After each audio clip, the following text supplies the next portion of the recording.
ಓಂ ನಮೋ ವಾಲ್ಮೀಕಿಯೇ. ನಮಸ್ಕಾರ ಬಂಧುಗಳೇ. ನಾನು ನಿವೃತ್ತ ಪ್ರಾಧ್ಯಾಪಕ ಡಾಕ್ಟರ್ ಅರ್ಜುನ್ ಪಂಗಣ್ಣವರ್. ಹೇ ಸೀತಾರಾಮ್ ವಾಹಿನಿಯ ವಾಲ್ಮೀಕಿ ರಾಮಾಯಣ ಅಂದು ಇಂದು ಚಿಂತನ ಕಾರ್ಯಕ್ರಮದ 574ನೇ ಸಂಚಿಕೆಗೆ ತಮ್ಮೆಲ್ಲರಿಗೂ ಸ್ವಾಗತ. ಹಿಂದಿನ ಸಂಚಿಕೆಯಲ್ಲಿ ಶ್ರೀಜಾತಳು ತಾನು ಕಂಡ ಕನಸಿನ ವಿವರಣೆಯನ್ನು ನೀಡ್ತಿರ್ತಾಳೆ. ರಾಮ ಸೀತೆಯರ ಬಗ್ಗೆ ಒಳ್ಳೆಯ ಸಂಕೇತ ಇದೆ, ವಿಭೀಷಣನ ಬಗ್ಗೆ ಒಳ್ಳೆಯ ಸಂಕೇತ ಇದೆ. ಆದರೆ ರಾವಣ ಮತ್ತು ರಾಕ್ಷಸ ಕುಲ ರಾವಣನ ಪುತ್ರರ ವಿಷಯದಲ್ಲಿ ಅದು ಅಪಶಕುನ ಇದೆ, ನಾಶದ ಸಂಕೇತಗಳನ್ನು ಸೂಚಿಸ್ತಾ ಇದೆ ಅಂತ ಹೇಳ್ತಾ ಮುಂದುವರಿಸ್ತಾಳೆ. ಓ ರಾಕ್ಷಸಿಯರೇ, ವಿನಾಶ ಬರಲಿದೆ ರಾಮನಿಂದ. ನಿಮ್ಮ ಇಡೀ ಅವಳು ರಾಕ್ಷಸೇ, ಆದರೆ ಹೇಳ್ತಾಳಕ್ಕೆ ರಾಮ ಅಷ್ಟೊಂದು ನಿರ್ದಯ ಅಲ್ಲ. ಒಳ್ಳೆಯ ಜನರಿಗೆ ಆಶ್ರಯ ಕೊಡ್ತಾನೆ. ಅಲ್ಲಿ ಭೇದ ಇಲ್ಲ, ಭೇದಭಾವ ಇಲ್ಲ. ನೀನು ಮಾನವ, ನೀನು ರಾಕ್ಷಸ, ನೀನು ದಾನವ ಇಲ್ಲ. ಒಳ್ಳೆಯವರಿಗೆ ಯಾರೆಲ್ಲ ಆಶ್ರಯ ಕೊಡ್ತಾರೆ. ನಾವು ರಾಕ್ಷಸ ಕುಲದಲ್ಲಿ ಇದ್ದರೂ ಕೂಡ ಸೀತೆಯೊಂದಿಗೆ ಸೌಜನ್ಯದೊಂದಿಗೆ ನಾವು ವರ್ತಿಸುವುದರಿಂದ, ಸೀತೆಗೆ ಸಹಕಾರ ನೀಡುವುದರಿಂದ ನಾವು ರಾಮನ ಕೋಪದಿಂದ ಬದುಕುಳಿಬಹುದು, ನಾಶದ ಅಂಚಿನಿಂದ ನಾವು ದೂರ ಸರಿಬಹುದು. ಇದನ್ನು ಅವಳು ಹೇಳ್ತಾಳೆ. ಅದಕ್ಕೆ ನೀವೇನು ಸೀತೆಯನ್ನು ಬೆದರಿಸಿ ಹೆದರಿಸಿ ರಾವಣನ ಜೊತೆಗೆ ಮದುವೆ ಮಾಡಬೇಕನ್ನುವಂಥ ಏನು ಪ್ರಯತ್ನ ಮಾಡ್ತಾ ಇದ್ದೀರಿ, ಇದು ವ್ಯರ್ಥ. ಇದು ಎಂದೂ ನಡೆಯುವುದಿಲ್ಲ. ರಾಮ ಬರ್ತಾನೆ, ಯುದ್ಧ ಮಾಡ್ತಾನೆ, ಇವ್ರನ್ನೆಲ್ಲ ಸಾಯಿಸ್ತಾನೆ, ಕೊಲ್ತಾನೆ, ಸೀತೆಯನ್ನು ತಗೊಂಡು ಅಯೋಧ್ಯಕ್ಕೆ ಹೋಗ್ತಾನೆ. ಆ ಕನಸನ್ನು ನಾನು ಕಂಡಿದ್ದೇನೆ. ಇವರು ಎಲ್ಲ ಯಮಲೋಕ ಸೇರುವಂಥ ಸ್ಥಿತಿ ಕಾಲ ಕೂಡಿ ಬಂದಿದೆ. ಅದಕ್ಕೆ ಇಡೀ ಬೆಂಕಿ ಹತ್ತಿ ಹೊಂಟದಾದ್ರೆ ನೀವ್ಯಾಕೆ ಸಾಯ್ತೀರಿ? ನೀವು ಆದಷ್ಟು ಸೀತೆಯೊಂದಿಗೆ ಒಳ್ಳೆ ವ್ಯವಹಾರ ಮಾಡಿ ಉಳ್ಕೊಳ್ಳಿಕ್ಕೆ ಪ್ರಯತ್ನ ಮಾಡಿ ಅಂಥೇಳಿ ಶ್ರೀಜಾತ ರಾಕ್ಷಸನಿಯರಿಗೆ ಎಚ್ಚರಿಕೆ ಹೇಳ್ತಾಳೆ ಮತ್ತು ಉಪದೇಶ ಮಾಡ್ತಾಳೆ. ಮುಂದುವರೆದು, ರಕ್ಷಿಸುವಳು ಚಾರಿತ್ರ್ಯವಾನ್ ಸೀತೆ ನಮ್ಮನ್ನು. ನಾವು ಆಕೆಗೆ ಸಹಕಾರ ಕೊಟ್ಟಲ್ಲಿ, ಅಕ್ಕಿಯನ್ನು ಪೀಡಿಸದೇ ಇದ್ದಲ್ಲಿ, ಅಕ್ಕಿಯೊಂದಿಗೆ ಒಳ್ಳೆಯ ವರ್ತನೆಯನ್ನು ಹೊಂದಿದ್ದಲ್ಲಿ, ಚಾರಿತ್ರ್ಯವಾನ್ ಪತಿನಿಷ್ಠೆ ಪತಿವ್ರತೆ ಸೀತೆ ನಮ್ಮನ್ನು ಕೂಡ ರಕ್ಷಿಸುವಳು. ರಾವಣನ ಅಂತ್ಯ ಸಮೀಪಿಸುತ್ತಿದೆ, ಸಂದಲಿದೆ ರಾಮನಿಗೆ ಜಯ. ರಾವಣ ಬಂದವನು, ಮುಗಿದು ಹೋತ, ಪರ್ವ ಮುಗಿಯಾಕೆ ಬಂತವನು, ಇನ್ನೇನು ಉಳಿದಿಲ್ಲ ಅವನು. ಆದರೆ ಈ ಯುದ್ಧದಲ್ಲಿ ಜಯ ಯಾರಿಗೆ ಸಂತಿದೆ, ಯಾರಿಗೆ ಆಗ್ತಿದೆ ಅಂದರೆ ಅದು ಕೇವಲ ರಾಮನಿಗೆ ಆಗ್ತಿದೆ ಅಂತ ಹೇಳ್ತಾರೆ. ಶುಭಕಾರಕ ಮುನ್ಸೂಚನೆಯಾಗಿ ಸಿಡಿಯುತ್ತಿವೆ ಕಮಲಾಕ್ಷಿ ಸೀತೆ ಎಡಗನ್ನು, ಎಡಗೈ ತೊಡೆಗಳು. ಇದು ರಾಕ್ಷಸನಿ ಹೇಳ್ತಿರ್ತಾಳೆ ಅವ್ರಿಗೆಲ್ಲ.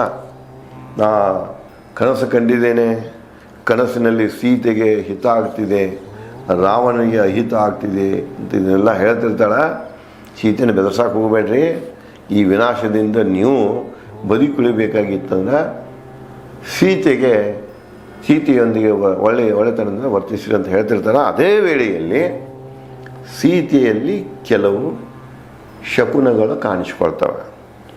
ಶುಭಕಾರಕ ಮುನ್ಸೂಚನೆಯಾಗಿ, ಶುಭವನ್ನು ಸೂಚಿಸುವಂಥ ಮುನ್ಸೂಚನೆಯಾಗಿ ಸಿಡಿಯುತ್ತಿವೆ ಕಮಲಾಕ್ಷ ಸೀತೆಯ ಎಡಗನ್ನು, ಎಡಗೈ, ಎಡತೊಡೆಗಳು. ಇವತ್ತಾರು ನೀವು ಹಳ್ಳ್ಯಾಗ ಕೇಳ್ರಿ, ನೀವು ಹಳ್ಳ್ಯಾಗ ಶಹರದಾಗ ಐತಿ. ಇದು ನಂಬಿಕೆಯಿದೆ. ಇದು ಶಕುನ ಅಪಶಕುನ. ಮನುಷ್ಯನ ಶರೀರದಲ್ಲಿ ಎರಡು ಭಾಗ, ಒಂದು ಬಲಭಾಗ, ಇನ್ನೊಂದು ಎಡಭಾಗ. ಎಡಭಾಗಗಳಲ್ಲಿ ಸ್ನಾಯುಗಳು, ನರಗಳಿವೆ, ನರಮಂಡಳಿದೆ. ಎಡಭಾಗದಲ್ಲಿಯೂ ಇದೆ. ಒಂದೊಂದು ಸಲ ಕಣ್ಣಿನ ನರಗಳು ಸಿಡ್ದಂಗೆ ಮಾಡ್ತವೆ, ಹಾರ್ತವಂತ ಹೇಳ್ತಾರೆ. ಒಂದು ನಮ್ಮ ಉತ್ತರ ಕನ್ನಡ ಭಾಷೆಯಲ್ಲಿ ನರ ಇದ್ರೆ ನಾಡಿ ಹಾರಲಿಕ್ಕೆ ಶುರು ಮಾಡ್ತದೆ, ಕಣ್ಣು ಹಾರಾಕತ್ತವ ಅಂತ ಹೇಳ್ತಾರೆ. ಎಡಗನ್ನು ಹಾರಿತು, ಬಲಗನ್ನು ಹಾರಿತು. ಎಡಗನ್ನು ಹಾರಿತಂದ್ರೆ ಕೆಟ್ಟ ಸಂಕೇತ, ಬಲಗನ್ನು ಹಾರಿತಂದ್ರೆ ಶುಭ ಸಂಕೇತ. ಬಲ ಶರೀರದಲ್ಲಿ ಯಾವುದೇ ಈ ನಾಡಿಗೆ ಈ ಥರದ್ದು ಕಂಡು ಬಂತಂದ್ರೆ ಅದು ಬಲ ಅಂತ ಹೇಳ್ತಾರೆ, ಎಡದಲ್ಲಿ ಬಂತಂದ್ರೆ ಎಡ ಅಂತ ಹೇಳ್ತಾರೆ. ಶುಭಕಾರ ಮುನ್ಸೂಚನೆಯಾಗಿ ಸಿಡಿಯುತ್ತವೆ ಕಮಲಾಕ್ಷಿ ಸೀತೆ ಎಡಗನ್ನು, ಎಡಗೈ, ಎಡತೊಡೆಗಳು. ಇವು ಏನು ತೋರಿಸ್ತವಪ್ಪ ಅಂದ್ರೆ ರಾವಣನ ವಿನಾಶ ಬಂದಿದೆ ಅಂತ. ಎಡಗಣ್ಣು, ಎಡಗೈ, ಎಡತೋಡಗಳು ಸೀತೆ ಹೊಡೆದು ಅವಳಿಗೆ ಶುಭ ಸಂಕೇತ ಆಗಿ ಬರ್ತದೆ. ನೀ ಸೂಸೈಡ್ ಮಾಡ್ಕೊಳಕ್ಕೆ ಹೋಗಬೇಡ, ಮುಂದೆ ಬರೋದು ಏನದಲ್ಲ ರಾವನಿಗೆ ಕೆಟ್ಟ ದಿನಗಳು ಬರ್ತಾವಂತ ಸೂಚನೆ ಕೊಡ್ತಾವ. ಸಾಂತ್ವನ ಹುಲಿಯು ಹಕ್ಕಿಯೊಂದು ಗೂಡು ಸೇರುತ್ತಿದೆ, ಪದೇ ಪದೇ ಸೀತೆಗೆ ಶುಭ ಶಕುನವ. ನೋಡಿ, ಹಕ್ಕಿಗಳದ್ದು ಇವತ್ತು ಆ ಕಲೆ ಇದೆ ನಮ್ಮಲ್ಲಿ, ಆ ಶಾಸ್ತ್ರ ಇದೆ. ಒಂದು ಪರ್ಟಿಕ್ಯುಲರ್ ಬುಡಕಟ್ಟು ಕಮ್ಯುನಿಟಿ ಇದೆ, ಸಮುದಾಯ ಇದೆ. ಅದು ಏನು ಮಾಡ್ತಿದೆ ಅಂದ್ರೆ, ಮುಂಜಾನೆ ಎದ್ದ ನಸುಕಿನಾಗ, ಇನ್ನು ಮಂದಿ ಎದ್ದಿರೋದಿಲ್ಲ, ಸೂರ್ಯೋದಯಕ್ಕಿಂತ ಮುಂಚಿತವಾಗಿಯೇ ಕೆಲವು ಗಳಿಗಳ ಮುಂಚಿತವಾಗಿ ಎಲ್ಲಿ ಸ್ಮಶಾನಗಳಿರ್ತಾವಲ್ಲ ಅಲ್ಲಿ ಹೋಗಿ ಕೂಡಿರ್ತಾರೆ. ಅಲ್ಲಿ ಹಕ್ಕಿಗಳು ಮಾತಾಡುವುದನ್ನು, ಹಕ್ಕಿಗಳ ಮಾತುಗಳನ್ನು ಡಿಕೋಡ್ ಮಾಡ್ಕೊತಾರೆ. ಇವರು ಡಿಕೋಡ್ ಮಾಡಿಕೊಂಡು ಭವಿಷ್ಯವನ್ನು ಹೇಳ್ತಿರ್ತಾರೆ. ಅದೇ ರೀತಿಯಾಗಿ ಅವರು ಊರಾಗ ಬರ್ತಿದ್ದಾಗ, ಯಾರದೇ ಮನೆ ಪಕ್ಕದಿಂದ ಹಾದು ಹೋಗ್ತಾ ಇದ್ದಾಗ ಅಲ್ಲಿ ಗಿಡದ ಮ್ಯಾಗ ಕೂತು ಏನಾದರೂ ಹಕ್ಕಿಗಳು ಉಲಿತಾ ಇದ್ವು ಅಂದ್ರೆ ಅವನು ಕೂಡ ಡಿಕೋಡ್ ಮಾಡ್ತಾರೆ. ಆ ಮನೆಗೆ ಒಳ್ಳೇದಾಗೋದಿದ್ರೆ ಒಳ್ಳೇದಾಗ್ತಿದೆ ಅಂತ ಹೇಳ್ತಾರೆ, ಕೆಟ್ಟಾಗೋದಿದ್ರೆ ಕೆಟ್ಟಾಗ್ತಿದೆ ಅಂತ ಹೇಳ್ತಾರೆ. ಸ್ಮಶಾನದಲ್ಲಿ ಕೇಳಿ ಬಂದಿದ್ದನು ಆ ನಾಡಿಗಾಗಿ, ರಾಜನಿಗಾಗಿ, ಜನರಿಗಾಗಿ ಆ ಸಂಕೇತಗಳನ್ನು ಹೇಳ್ತಾರೆ. ಈ ವಿದ್ಯೆ ಭಾರತದಲ್ಲಿ ಇದೆ. ಇನ್ನು ಕೆಲವೊಂದು ಬುದ್ಧಿವಂತರದಾರ, ಇವಕ್ಕೆಲ್ಲ ಅವ್ರು ಏನಂತಾರದ ಮೂಢನಂಬಿಕೆ ಅಂತಾರೆ. ಸ್ಮಶಾನದಾಗ ಹೆಣ ಸುಡೋದು ಮೂಢನಂಬಿಕೆ. ಯಾಕಂದರೆ ಹೆಣ ಎಲ್ಲಿ ಬೇಕಲ್ಲಿ ಸುಡ್ಬೋದು, ಅದಕ್ಕೆ ಸ್ಮಶಾನದಾಗ ಹೋಗಿ ಮಲ್ಗಾಕ ಹೇಳ್ತಾರೆ. ಊಟ ಮನ್ಯಾಗ ಮಾಡ್ಬೇಕಂತೇನಿಲ್ಲ, ಸ್ಮಶಾನದಾಗ ಮಾಡಿ ನಡೀತೈತಿ. ಮನ್ಯಾಗ ಊಟ ಮಾಡೋದು ಅದು ಅವ್ರಿಗೆ ಮೂಢನಂಬಿಕೆ ಅನ್ನಿಸ್ತಿದೆ. ಮನ್ಯಾಗ ಯಾಕೆ ಊಟ ಮಾಡಬೇಕು, ನಾವು ಸ್ಮಶಾನದಾಗ ಯಾಕೆ ಮಾಡಬಾರ್ದು? ನಾವು ನಳದಾಗಿನ ನೀರನ್ನು ಯಾಕೆ ಉಪಯೋಗ ಮಾಡಬೇಕು, ಗಟರ ಚರಂಡಿ ನೀರನ್ನು ಯಾಕೆ ಉಪಯೋಗ ಮಾಡಬಾರ್ದು? ಏನೇ ಒಂದು ಉಪಯೋಗ ಮಾಡ್ಕೊತ ಹೊಂಟಿವಿ ಅಂದ್ರೆ ಅದಕ್ಕೆ ಮೂಢನಂಬಿಕೆ ಅನ್ನುವಂತಹ ಮಹಾಪಂಡಿತರು ಇದ್ದಾರೆ. ಅದಕ್ಕೆ ಇಲ್ಲೇ ಹಕ್ಕಿ ಹುಲಿ ಏನಿದೆಯಲ್ಲ, ಹಕ್ಕಿ ಪಣ ಕಟ್ಟೋದು ಅಂತ ಹೇಳ್ತಾರೆ. ಅದೊಂದು ಸಾಮಾನ್ಯವಾಗಿ ನಮಗೊಬ್ಬ ಅನುಭವಕ್ಕೆ ಬಂದಿರಬೇಕು, ಬರ್ತಿರ್ತಾರೆ ಅವರು. ಕೆಲವೊಂದು ಒಬ್ಬರು ಇಬ್ಬರು ಕಡ್ಕೊಂಡಿರ್ತಾವೆಲ್ಲ ಹೇಳ್ಕೊತ ಬರ್ತಿರ್ತಾರೆ. ಆ ವಿದ್ಯೆ ಇನ್ನೂ ಭಾರತ ಭೂಮಿಯಲ್ಲಿ ಜೀವಂತ ಇದೆ.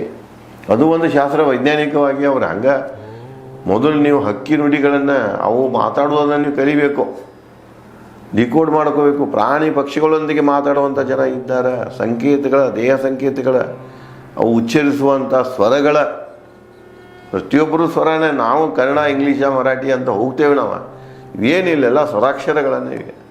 ಇಂಗ್ಲೀಷ್ನಾಗು ಕನ ಅಂತಾರು, ಕನ್ನಡದಾಗು ಕನ ಅಂತಾರು, ಮರಾಠಾಗು ಕನ ಅಂತಾರು, ಹಿಂದಿದಾಗು ಕನ ಅಂತಾರು, ಉರ್ದುದಾಗು ಕನ ಅಂತಾರು. ನಮ್ಮ ಉಚ್ಚಾರಗಳವ, ಅವಕ್ಕೆ ನಾವು ಸಂಕೇತ ಕೊಡ್ತೇವೆ. 2-3 ಸಂಕೇತ ಕಳಿಸಿ ನಾವು ಮಾತಾಡ್ತೀವಿ. ಅದು ನಮ್ಮ ಭಾಷೆ ಆಯಿತು, ಅದು ಅವರವ್ರ ಭಾಷೆ ಆಗಿಬಿಟ್ಟು. ಸುಲಭ ಭಾಷೆಗಾಗಿ ನಾವು ಎಲ್ಲ ಜ್ಞಾನಿಗಳು ಹೊಡೆದಾಡ್ತಾ ಇರ್ತೇವೆ. ಮನುಷ್ಯ ಎಷ್ಟು ಭಾಷೆಗಳನ್ನು ಕಲಿತಾನೆ ಅಷ್ಟು ಪಾಂಡಿತ್ಯವನ್ನು ಸಾಧಿಸ್ತಾನೆ, ಅಷ್ಟು ಅವ ಚುರುಕು ಬುದ್ಧಿಯವಾಗ್ತಾನೆ, ಅವನಿಗೆ ಅಷ್ಟು ಅವಕಾಶಗಳು ಸಿಗ್ತವೆ. ನೀವೇನಾದರೂ ಬಾವಿನ ಕಪ್ಪಿಗತ್ತೆ ಕೂತ್ರಂದ್ರೆ ಹೊರಗಿನ ಜಗತ್ತು ನಿಮಗೆ ತಿಳಿಯೋದಿಲ್ಲ. ಅದಕ್ಕೆ ಇಲ್ಲಿ ಹಕ್ಕಿಗಳ ಹುಲಿಯನ್ನು ಕೂಡ ಇಲ್ಲಿ ಅವು ಕೂಡ ಶುಭ ಶಕನವನ್ನು ನೀಡ್ತಿರ್ತಾವೆ. ಅದು ಸೀತೆಗೆ ತಿಳಿದಿದೆ.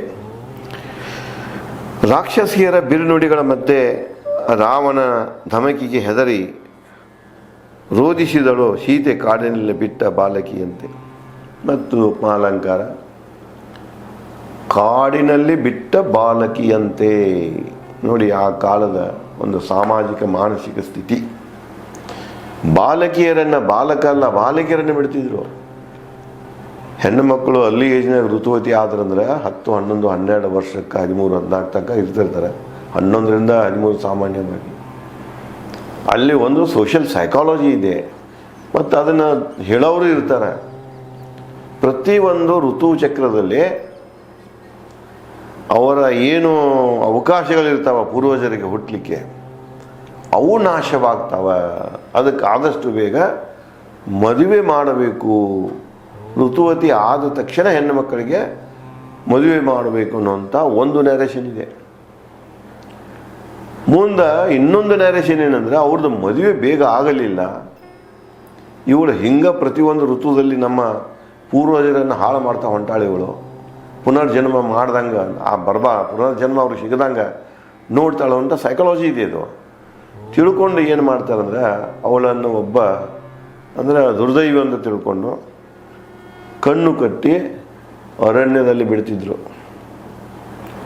ಅರಣ್ಯದಲ್ಲಿ ಬಿಡುವ ಉದ್ದೇಶ ಇಷ್ಟೇ ಅಲ್ಲ, ಅಂದರೆ ಕ್ರೂರ ಪ್ರಾಣಿಗಳಿಗೆ ಬಲಿಯಾಗಿ ಹೋಗಿರ್ಬೇಕು. ಈ ಒಂದು ಕೆಟ್ಟ ಪದ್ಧತಿ, ಈ ಒಂದು ಕೆಟ್ಟ ಸಾಮಾಜಿಕ ಮನಸ್ಥಿತಿ ಅವಾಗಿತ್ತು.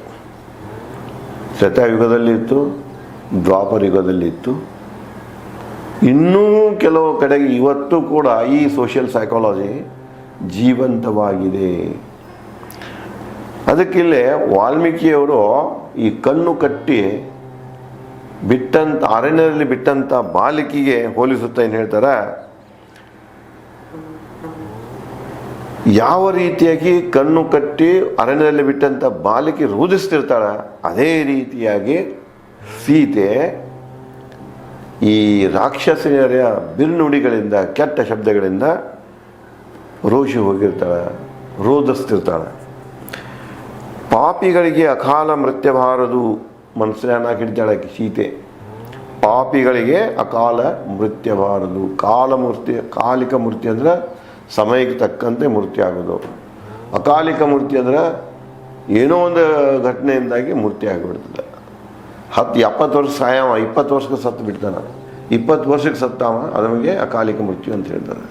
ಈಗ ಆಕ್ಸಿಡೆಂಟಲ್ ಡೆತ್ ಅಂತ ಕರಿತೀವಿ ನಾವು. ಅಥವಾ ರೋಗ ಬಂದು ಸಾಯ್ತಾನೆ, ಅಥವಾ ಏನೋ ಎಕ್ಸ್ಪೆಕ್ಟ್ ಮಾಡಿರೋಲ್ಲ, ಯಾವುದೊಂದು ಕಾರಣದ ಸತ್ತೋದು, ಅಕಾಲಿಕ ಮೃತ್ಯುಗಳವೆಲ್ಲ.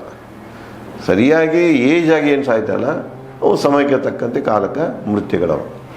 ಇಲ್ಲಿ ಸೀತೆ ಏನು ಹೇಳ್ತಾಳೆ, ಪಾಪಿಗಳಿಗೆ ಅಕಾಲಿಕ ಮೃತ್ಯು ಬರುವುದಿಲ್ಲ. ಅಂದರೆ ನಾನೇನಾದರೂ ಪಾಪ ಮಾಡಿರಬೇಕು, ಹೆದರಿಕೆ ಮಧ್ಯೆಯೂ ಸಾವು ಬಾರದು.